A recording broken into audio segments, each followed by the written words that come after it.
Não se pode debater mais nada nesse país, né, que você rapidamente é rotulado de alguma coisa. Isso também deu grande repercussão em redes sociais. E o senhor já defendeu o controle de mídias sociais.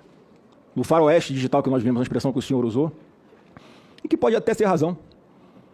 Mas o senhor defende um controle dessas mídias que assusta os usuários, assusta quem vive, quem ganha o pão de divulgar conteúdos em redes sociais. E que muitos que estão até hoje por decisão monocrática, sem ter o seu ganha-pão, com medo de postar alguma coisa. O sintoma de que a democracia não está numa situação de normalidade, senador Flávio Dino, é parlamentares que têm que medir as palavras numa tribuna do Senado, da tribuna da Câmara dos Deputados, por receio de virarem réus, por receio de serem caçados, por receio de serem presos, como aconteceu com Daniel Silveira. O senhor usou uma expressão que eu creio que é a chave daquilo que tantos e tantas aqui falaram.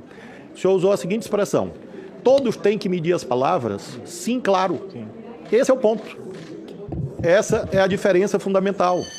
Enquanto todos não medirem as palavras, é claro que haverá perpetração de crimes em série.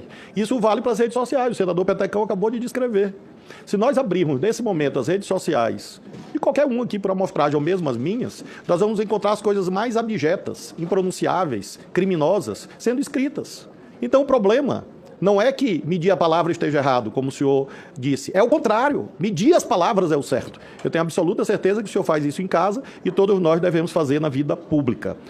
Claro que não basta. Lembremos, senador, que mesmo a relação de maior intimidade e privacidade que existe, que é a relação amorosa, é regulada juridicamente.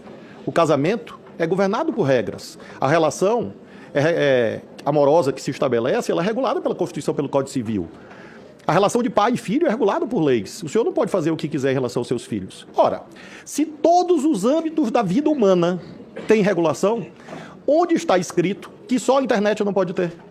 De onde emergiu essa mitificação, a não ser dos interesses, eventualmente, empresariais, que não interessam ao debate jurídico? Nós temos uma lei que regula a internet, parece que é algo atípico que eu estou falando. Não, esse Congresso, este aqui, aprovou o Marco Civil da internet. E o senhor vai no artigo 19 e vai no artigo 21, o senhor vai encontrar regulações. No caso do artigo 19, quase inexistentes. No 21, mais rigorosas. Se o senhor abrir a sua linha do tempo, a sua timeline aí, muito dificilmente o senhor vai encontrar cenas de nudez não consentida. Por quê? Porque há o artigo 21 do Marco Civil da Internet e há uma moderação ativa de conteúdo das empresas. Se o senhor fizer uma pesquisa sobre compra de terno ou de sapato, o senhor vai receber durante semanas propaganda de terno e de sapato. Por quê? Porque as plataformas não são neutras. Ao contrário do que no artigo 19 do Marco Civil da Internet está escrito, e muitos acreditavam em 2014. Na verdade, as plataformas se transformaram em curadorias de conteúdo. Ora, se você tem uma atividade empresarial qualquer destinada ao lucro, qual que não é regulada? Se alguém estabelece um comércio num shopping, tem regulação. Se alguém abre uma farmácia, tem regulação. Uma indústria também tem. Então é realmente um debate de vanguarda. E veja, considero que é o debate jurídico mais importante do século XXI. Porque nós estamos no limiar do perecimento das condições de se realizar eleições, com o abuso da inteligência artificial. Todas as senhoras e os senhores sabem disso. E não vai haver regras? Imaginemos a inteligência artificial servindo, como hoje há nas plataformas, a incitação de crimes. Eu vi, senador, eu vi incitação de suicídio de jovens. Eu vi jovens chantageando outros jovens. Eu vi meninos chantageando meninas para praticarem atos de vilipêndio sexual. Os seus filhos estão expostos a isso e as crianças e jovens do Brasil estão expostos a suicídios sendo transmitidos ao vivo. Isto é ditatorial, tratar disto? Ou é preservar os valores mais sagrados que a civilização humana conseguiu erigir? Da vida, da integridade física. Então é isso que eu sustento, e sustento com convicção, a partir de critérios jurídicos.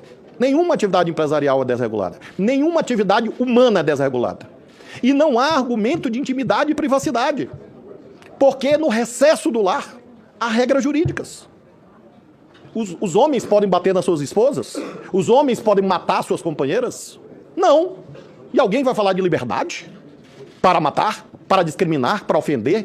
Para crianças, repito, crianças serem vítimas de toda sorte de abusos.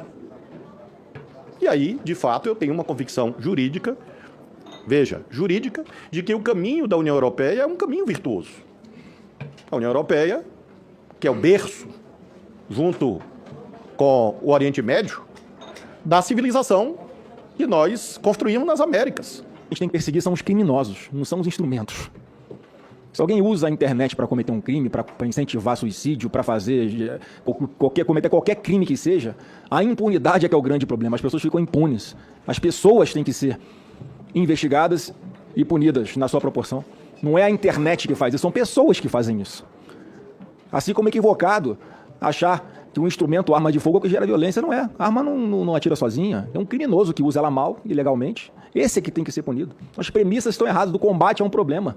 Me valer aqui do direito de tréplica para lhe convidar a uma reflexão. O senhor diz assim, tem que ser perseguidos os criminosos e não os instrumentos. Com todo respeito, senador. Isso anularia a dimensão preventiva das políticas públicas. Se o seu raciocínio fosse correto, o senhor poderia ter em casa uma bomba atômica, uma bomba nuclear. Porque se os instrumentos não interessa a posse dos instrumentos, não haveria prevenção.